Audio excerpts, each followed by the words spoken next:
सहकार भारती स्वर्गीय लक्ष्मणराव इनामदार द्वारा स्थापित सहकारी समितियों का एकमात्र अखिल भारतीय संगठन है। सहकार भारती ग्रामीण और शहरी दोनों क्षेत्रों में निस्वार्थ सहकारी समितियों को मजबूत और समर्पित संवर्ग बनाने के साथ साथ सहकारिता के ज्ञान का प्रसार करने वाली सहकार मॉडल की परिकल्पना करता है, जो वर्तमान परिस्थितियों में देश हित व राष्ट्र के उत्थान के लिए उद्धारकर्ता के रूप में कार्य कर सकती है। हमारे देश में सहकारिता को संतुलित, न्याय संगत और सतत विकास के लिए विकेंद्रीकृत और श्रम प्रधान अर्थव्यवस्था के प्राथमिक उपकरणों के रूप में बनाया जाना चाहिए। सहकारिता के लाभों के बारे में जनता को जागरूक करने और सहकारिता को वास्तव में कमजोर और वंचित वर्ग की ढाल बनाने की सख्त जरूरत है।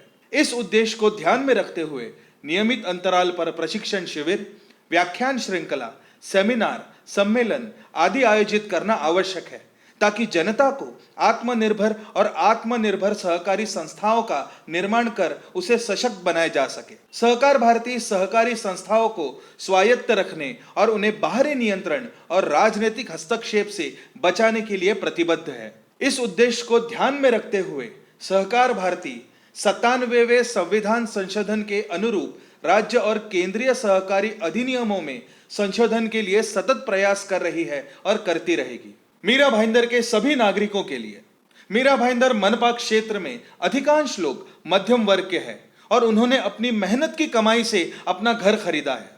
सिर्फ वे ही जानते हैं कि घर खरीदने में कितनी मेहनत लगती है, लेकिन जब उनके घर के पुनर्विकास करने का समय आता है तो उन्हें कई चुनौतियों का सामना करना पड़ता है। हाउसिंग सोसाइटी के पुनर्विकास की प्रक्रिया आज एक बहुत ही कठिन और जटिल बनी हुई है।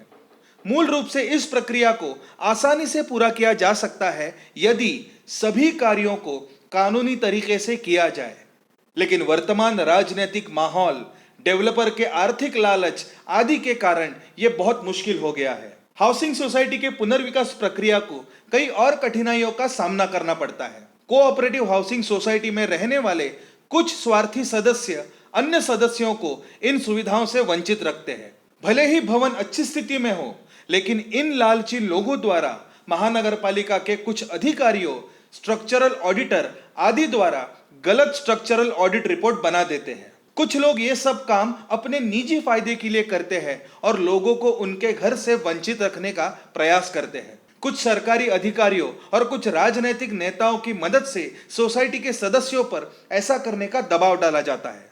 इस तरह के कई मामलों में एडीआर कार्यालय में कई शिकायतें भी दर्ज है, लेकिन उनमें से बहुत सी अभी भी अनसुलझी है, जिस वजह से लोगों को अपने घर के पुनर्विकास से वंचित रहना पड़ रहा है। अखिल भारतीय सहकार भारती 1978 से देश में संचालित एक सहकारी संगठन है और सहकारिता के क्षेत्र में कई अहम मुद्दों पर काम किया है। हाल ही में सहकार भारती की निरंतर मांग के कारण भारत सरकार ने केंद्रीय मंत्रिमंडल में एक नए सहकारिता मंत्रालय का गठन किया और देश के माननीय गृह मंत्री के पास इस मंत्रालय का दायित्व है। इस मंत्रालय की स्थापना से सहकार क्षेत्र की कई समस्याओं को सीधे केंद्र सरकार के संज्ञान में लाया जा सकता है और दोषियों के खिलाफ उचित कार्रवाई हो सकती है। सहकार भारती के माध्यम से सभी कोऑपरेटिव हाउसिंग सोसाइटी के पदाधिकारियों, सरकारी अधिकारियों और राजनेताओं द्वारा पुनर्विकास प्रक्रिया में चल रहे भ्रष्टाचार के खिलाफ कार्रवाई करने के लिए सभी नागरिकों को जागरूक किया जा रहा है। किसी भी कोऑपरेटिव हाउसिंग सोसाइटी को उनके पुनर्विकास प्रक्रिया में शामिल होने के लिए दो तरीके हैं। कोऑपरेटिव हाउसिंग सोसाइटी के 100% सदस्यों द्वारा सोसाइटी के पुनर्विकास के लिए सहमति हो। सरकारी आदेश के अनुसार कोऑपरेटिव हाउसिंग सोसाइटी के पुनर्विकास की प्रक्रिया 51% मकान मालिकों की सहमति से धारा 79A के तहत प्रारंभ की जा सकती है। 49% विरोधी सदस्य कानूनी साधनों का प्रयोग कर सकते हैं, लेकिन इस प्रक्रिया को रोका नहीं जा सकता। इन दोनों तरीकों द्वारा कोऑपरेटिव हाउसिंग सोसाइटी अपने पुनर्विकास प्रक्रिया के लिए जा सकती है, लेकिन कुछ भ्रष्ट लोगों ने कोऑपरेटिव हाउसिंग सोसाइटी के पुनर्विकास प्रक्रिया को जटिल बना दिया है। अक्सर कुछ कोऑपरेटिव हाउसिंग सोसाइटी के सचिवों, अध्यक्षों, कोषाध्यक्षों को भरोसे में लेकर या आर्थिक लालच देकर उन पर दबाव डाला जाता है। इसके अलावा इमारत के पुनर्विकास की जरूरत न होने पर भी कुछ राजनीतिक लोग सोसाइटी के सदस्यों पर दबाव डालते हैं। उदाहरण के तौर पर एक इमारत में 41 में से 38 सदस्य पुनर्विकास प्रक्रिया से सहमत है, लेकिन महज 3 सदस्यों पर राजनीतिक दबाव के कारण उनके सोसाइटी के पुनर्विकास की प्रक्रिया रुकी हुई है। पुनर्विकास प्रक्रिया के बारे में यह विस्तृत जानकारी देने का उद्देश्य उन लोगों को चेतावनी देना है जो कोऑपरेटिव सोसाइटी के पुनर्विकास में बाधा डालने की कोशिश कर रहे हैं और साथ ही जो अपने निजी लाभ के लिए भोले भाले सदस्यों और उनके परिवार के जीवन से खिलवाड़ कर रहे हैं। कृपया इस प्रकार के काम को तुरंत बंद करें। लोगों के बीच पुनर्विकास प्रक्रिया के बारे में गलत सूचना और गलत जानकारी फैलाना बंद करें।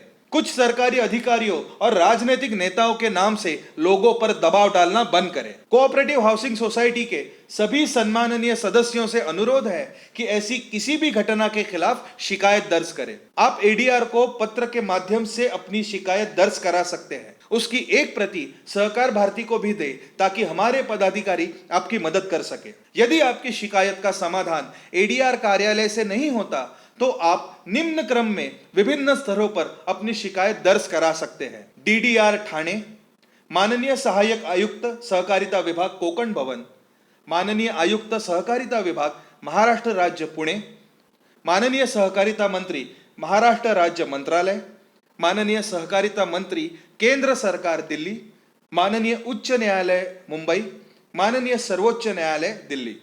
मीरा भाईंदर मनपा क्षेत्र के एडीआर से नम्र निवेदन है कि कृपया कोऑपरेटिव हाउसिंग सोसाइटी में प्रशासक की नियुक्ति को भ्रष्टाचार मुक्त करने की व्यवस्था करें, अन्यथा वरिष्ठों द्वारा इस संदर्भ में जांच करवाने की प्रक्रिया शुरू की जाएगी। सहकार भारती के सभी पदाधिकारी इन सभी मामलों में आपको पूरा सहयोग करेंगे। सहकार भारती लंबे समय से राष्ट्रीय स्तर पर सहकारिता के क्षेत्र में काम कर रही है और सहकार भारती के पदाधिकारी देश में विभिन्न स्तरों पर भाग ले रहे हैं। सहकार भारती और उसके पदाधिकारियों के काम की सराहना समय समय पर कई राज्य सरकारों और केंद्र सरकार ने भी की है। सहकार भारती के कुछ पदाधिकारी के पास देश के कई राज्य सरकार में माननीय मंत्री का दायित्व भी है। सहकार भारती के माध्यम से सभी नागरिकों से मेरा अनुरोध है कि हाउसिंग सोसाइटी के पुनर्विकास से संबंधित किसी भी गलत या झूठी अफवाहों का शिकार न बने और अपने खिलाफ हुए अत्याचारों के विरुद्ध आवाज उठाएं। मीरा भाईंदर के कई कोऑपरेटिव हाउसिंग सोसाइटी के लगभग 12 पदाधिकारी आज अपनी सजा काट रहे हैं। सहकार भारती एक बार पुनः आपको आश्वस्त करती है कि हमारे कार्यकर्ता और पदाधिकारी सभी नागरिकों को उचित सहयोग करने हेतु कटिबद्ध है। धन्यवाद।